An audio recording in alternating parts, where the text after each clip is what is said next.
പ്രിയ പ്രേക്ഷകർക്ക് സീരിയൽ ന്യൂസിലേക്ക് സ്വാഗതം. കൂടുതൽ സീരിയൽ ന്യൂസുകൾ അതിവേഗം ലഭിക്കുന്നതിന് ഈ ചാനൽ മറക്കാതെ സബ്സ്ക്രൈബ് ചെയ്യുക. ബെൽ ഐക്കൺ ക്ലിക്ക് ചെയ്യാൻ മറക്കരുത്. Do like, share and subscribe. Ani തൻ്റെ പ്രണയം മാറ്റിവെക്കാൻ സാധിക്കുകയില്ല എന്നുള്ള യാഥാർത്ഥ്യം മനസ്സിലാക്കിയിരിക്കുകയാണ്. ഇതേ തുടർന്ന് അനി നന്ദുവിനെ ചെന്ന് കാണുകയും വിവാഹത്തിൻ്റെ കാര്യങ്ങൾ സംസാരിക്കുകയും ചെയ്യുന്നു. പക്ഷേ ഒടുവിൽ നന്ദു അനിയുടെ സ്നേഹം തിരിച്ചറിയുകയും അനിയെ ഉപേക്ഷിച്ചാൽ നല്ലത് സംഭവിക്കുകയില്ല എന്ന് മനസ്സിലാക്കുകയും ചെയ്യുന്നു. ഇതേ തുടർന്ന് ഒടുവിൽ വിവാഹം രജിസ്റ്റർ ചെയ്യുന്നതിനുള്ള തീരുമാനം എടുത്തിരിക്കുകയാണ് നന്ദുവും അനിയും.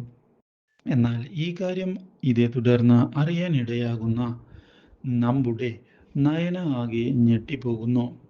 ഒടുവിൽ എങ്ങനെയാണ് ഈ കാര്യങ്ങൾ വീട്ടിൽ പറയേണ്ടത് എന്ന് ആലോചിച്ചിരിക്കുകയാണ് നമ്മുടെ നയന. ഇരുവരെയും സഹായിക്കാം എന്നുള്ള കാര്യം ഇതേ തുടർന്ന് നയന ഉറപ്പ് നൽകുകയും ചെയ്തതിനെ തുടർന്ന് നന്ദുവും അനിയും സന്തോഷിച്ചിരിക്കുകയാണ്.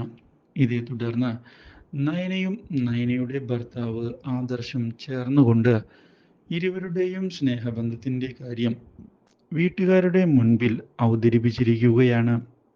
ഈ കാര്യം ഇതേ തുടർന്ന് വീട്ടിലുള്ള എല്ലാവരും എതിർക്കുന്നു. പക്ഷേ വീട്ടിൽ ഈ കാര്യങ്ങൾ അറിയാൻ ഇടയാകുന്ന നമ്മുടെ ആദർശിൻ്റെ മുത്തച്ഛൻ ഇതേ തുടർന്ന് വിവാഹം നടത്തി കൊടുക്കണം എന്നുള്ള തീരുമാനം എടുക്കുകയും ചെയ്യുന്നു. Do like, share and subscribe.